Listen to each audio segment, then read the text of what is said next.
الرحمن الرحیم۔ اکثر جو فیس بک کے دوست ہیں اور واٹس ایپ گروپوں میں اور مختلف طریقوں سے یہ پوچھتے ہیں کہ نظریہ سیکھنا ہے تو اس کے لیے کیا کیا جائے، اور اس کے لیے یہی ڈیمانڈ کو دیکھتے ہوئے بہت سارے گروپ بن گئے ہیں، واٹس ایپ گروپ بن گئے ہیں جس میں سکھایا جاتا ہے اور سکھانے کی کوشش کی جاتی ہے یا سکھانے کا دعویٰ کیا جاتا ہے۔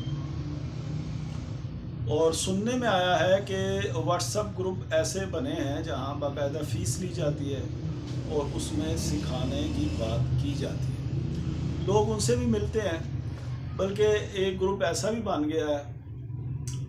ابھی میرے علم میں آیا ہے کہ وہ جس طرح یہ سوال کرتے ہیں، قارورہ دکھاتے ہیں لوگ اور پوچھتے ہیں کسی سینئر حکیم سے کہ اس کا کیا علاج کیا جائے، انہوں نے آسانی یہ کی ہے کہ وہ واٹس ایپ گروپ تشکیل دیا ہے اور ان حکماء کرام کو جنہوں نے تشخیص کروانی ہوتی ہے تو ان کو ایڈ کیا، اس کی باقاعدہ فیس لیتے ہیں ماہانہ، اور اس میں اس کی رہنمائی کی جاتی ہے۔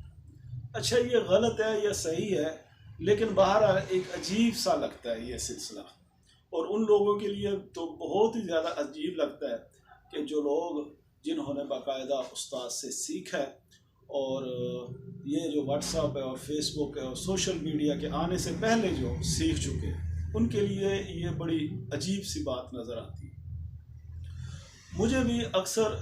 میسنجر پہ اور دوسرے ذریعوں سے کہا جاتا ہے کہ ہم نے سیکھنا ہے، تو میں کہتا ہوں آپ کہاں سے ہیں، تو وہ بڑا دور دراز کو علاقہ بتاتے ہیں، تو کہتے ہیں کہ ہم یہاں سے ہیں، تو میں پھر کیسے آپ نے سیکھنا، کہتے ہیں بس گھر بیٹھے کچھ طریقہ بتائیں۔ تو اس بات پہ بڑا غور کیا ہے۔ دیکھیں، آپ کوئی بھی کام ہے، چھوٹا سے چھوٹا کام ہے، موبائل آپ ریپیئرنگ کا کام سیکھنا چاہتے ہیں، یا کوئی مکینک بننا چاہتے ہیں، یا کوئی ایسا فن جس میں آپ عروج حاصل کرنا چاہتے ہیں، جس کو آپ سمجھنا چاہتے ہیں، جس سے آپ روٹی روزی کمانا چاہتے ہیں، اس کے لیے بہرحال آپ کو مہینے سال لگتے ہیں کسی استاد کے پاس، اور وہاں سے آپ سیکھتے ہیں۔ تو ان تمام علوم و فنون میں میرے خیال میں یہ جو طب ہے یہ تو سب سے اہم ہے۔ یہ آپ نے انسانی جسم سے کھیلنا ہے، انسانی جسم کو آپ نے دیکھنا ہے، اس میں جو خرابی ہے اس کی درستگی کے لیے آپ نے کچھ چیزیں دینی ہیں، کچھ چیزیں آپ نے منع کرنی ہیں۔ تو اگر آپ یہ گھر بیٹھے اور بغیر محنت کیے، بغیر پسینہ بہائے آپ اس کو سمجھتے ہیں کہ سیکھ لیں، کچھ چند کتاب پڑھ لی، اب کتاب بھی لوگ نہیں پڑھتے، کتاب سے بھی لوگوں کا تعلق ختم ہو گیا ہے، اب یہ بات صرف آ جا کے رہ گئی ہے واٹس ایپ کی اور اس طرح کے جو ذریعے ہیں اس کی۔ تو آن لائن کا یہ سلسلہ تو بڑی پریشان کن بات ہے۔ اساتذہ کرام جو ہے انہوں نے بہت سارے ایسے اساتذہ کرام ہیں، تنگ آ کے انہوں نے سوشل میڈیا استعمال کرنا بند کر دیا ہے کہ لوگ کہتے ہیں جی ہم نے سیکھنا ہے اور اسی طرح سیکھنا ہے۔ ایک دن سلام لیتے ہیں واٹس ایپ پہ، نمبر لیتے ہیں، پھر سلام لیتے ہیں اور پھر قارورہ سینڈ کرتے ہیں، کہتے ہیں جی میں حکیم اور یہ میرے مریض کا قارورہ بتائیں۔ تو آپ جب اس کو بتاتے ہیں تو آپ کہتے ہیں 4 نمبر اغذیہ دے دیں، غدی عضلات اغذیہ دے دیں، اور تو وہ کہتے ہیں اچھا 4 نمبر یہ اغذیہ دینی ہے تو دوائی کون سی دینی ہے؟ اچھا اگر آپ کہتے ہیں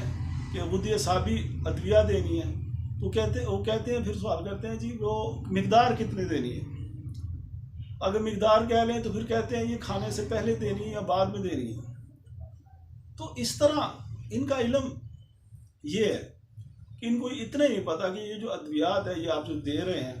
یہ آپ نے کتنی مقدار میں دینی ہے، یا اس کے ساتھ آپ نے پرہیز کیا بتانا ہے، یا مریض کا مزاج کیا ہے، یا اس کی نبض کیا ہے۔ تو جب یہی علم نہیں ہے تو بس یہی علم آپ کو آ گیا کہ جناب اس کا قارورہ لیا اور واٹس ایپ پہ اور حکیم صاحب کو یعنی واٹس ایپ کرنا ہے، یہ علم آپ کو سب سے پہلے آ گیا۔ اساتذہ کرام سے پوچھا جاتا ہے، ان سے رہنمائی لی جا سکتی ہے، اور واٹس ایپ ہو یا کوئی دوسرا ہو اس میں ممنوع نہیں ہے چیز، لیکن پہلے خود تو سیکھ لیں۔ آپ کو یعنی میں آپ کو ایک واقعہ سناؤں گی، جب یہ کورونا کے دن تھے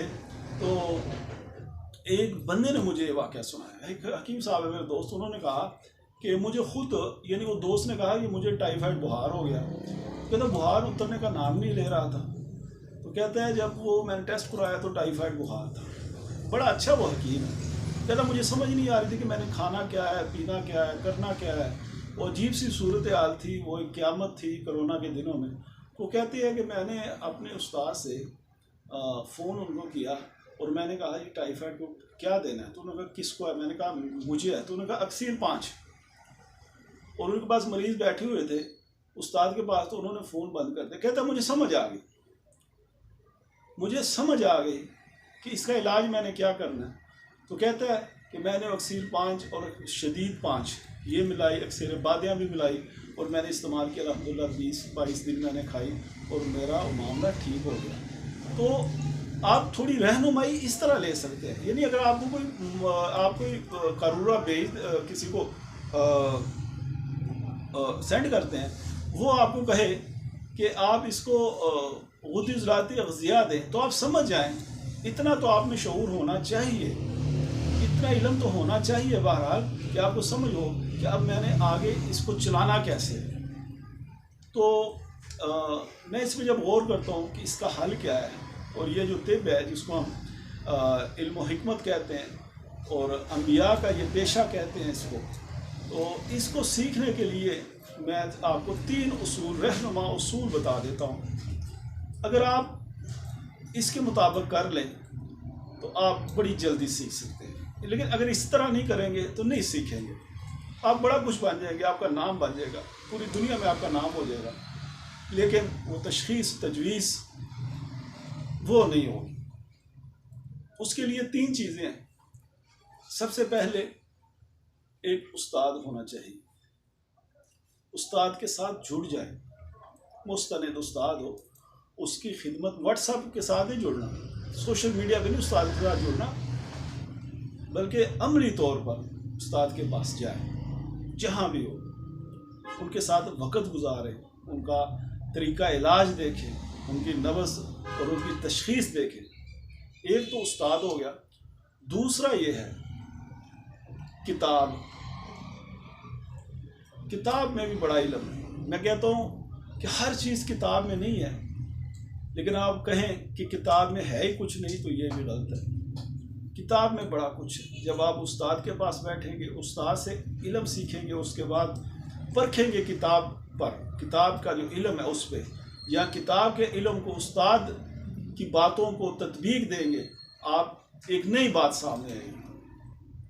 اور تیسری چیز جو ہے بڑی ضروری ہے، بہت ضروری ہے یہ چیز، وہ ہے سفر۔ اس کے لیے جانا، سفر کرنا، یہ 3 چیزیں بڑی ضروری ہیں۔ میں بڑے بڑے حکماء کرام کو جانتا ہوں کہ جو بڑھاپے کی عمر میں بھی سفر کرتے ہیں، ماہانہ اجلاسوں میں جاتے ہیں اور سفر کرتے ہیں سیکھنے کے لیے، فری کیمپ لگاتے ہیں، تو وہ بھی ایک سیکھنے کا عمل ہوتا ہے۔ ہمارے اسی دور میں عبدالحکیم صاحب فوت ہوئے ہیں، یہ 6 ماہ پہلے کی بات ہے غالباً۔ عبدالحکیم صاحب معروف طبیب تھے، نواز حکیم، بہت جنونی انسان تھے، اور ان کے علمیت میں کسی کو کوئی شک و شبہ نہیں ہے۔ تو وہ جس دن فوت ہوئے ہیں،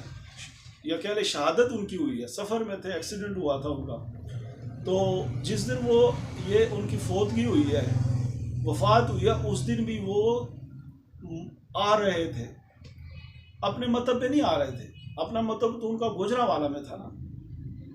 یہ سیالکوٹ میں ان کا مطب تھا، وہاں ہر ہفتے میں 1 دن کے لیے آتے تھے۔ یہ دوسرے علاقوں میں جانا صرف پیسے کمانا مقصد نہیں تھا ان کا، صرف پیسے کمانا مقصد نہیں، پیسے تو آ ہی جاتے ہیں جب آپ مریض دیکھتے ہیں، لیکن اس علاقے کے امراض، ان لوگوں کا رویہ، ان لوگوں کا مزاج، ان لوگوں پہ کون سی ادویات اثر کرتی ہیں، کون سی ادویات، کون سے نسخے ہیں جو یہاں اثر نہیں کرتے، دوسرے علاقوں میں کرتے ہیں، یہ علم جو تھا۔ اس طرح وہ 4 جمعے جو تھے وہ مختلف علاقوں میں جاتے تھے، بڑی دور جاتے تھے، موٹر سائیکل ان کے پاس ہوتی تھی اور وہ جاتے تھے مختلف علاقوں میں۔ اب جب آپ ایک ہی جگہ بیٹھ کے آپ مطلب کرتے ہیں، آپ کے پاس ایک ہی طرح کے لوگ آتے ہیں، ایک ہی مزاج کے لوگ آتے ہیں، ایک ہی ماحول کے لوگ آتے ہیں، ایک ہی معاشرے کے لوگ آتے ہیں، ایک ہی رہن سہن کے لوگ آتے ہیں، ایک ہی عادات والے لوگ آتے ہیں۔ آپ کا علم بڑا محدود ہوگا، ہو سکتا ہے آپ 100 مریض دیکھتے ہیں، لیکن باہر یہ وہی لوگ ہیں جن کو آپ روز دیکھ رہے ہیں۔ آپ ذرا باہر نکلیں گے، وہاں مختلف صورتحال ہوں، کچھ نسخے ایسے ہوں گے جو آپ آنکھیں بند کر کے استعمال کرتے ہیں، وہ مریض کو فائدہ ہوتا ہے، وہی نسخے آپ جب دوسرے علاقے میں استعمال کریں گے تو وہ رزلٹ نہیں آئے گا۔ اس کے لیے کہ یہ رزلٹ کیوں نہیں آیا، اس کے لیے باہر سفر ضروری ہے، نکلنا ضروری ہے۔ تو دوستو 3 چیزیں میں نے آپ کو بتائی ہے، گوش گزار کی ہے، ایک ہے استاد، دوسری ہے کتاب، اور تیسرا ہے سفر۔ یہ 3 چیزیں آپ کے پاس ہوں گی تو آپ ایک کامل طبیب بنیں گے، آپ ایک نامور طبیب بنیں گے۔ آپ نبض جو ہے آپ کے ہاتھ میں آئے گی تو سمجھ لیں کہ آپ کے پاس رپورٹس آ گئی، ٹیسٹ کی رپورٹ آ گئی، لیبارٹری آپ کے ہاتھ میں آ گئی، آپ کے سامنے آ گئی۔ میں امید کرتا ہوں کہ ان باتوں پہ آپ عمل کریں گے، انشاءاللہ غور کریں گے، اور اس پہ عمل کرنے کی کوشش کریں گے۔ السلام علیکم ورحمۃ اللہ۔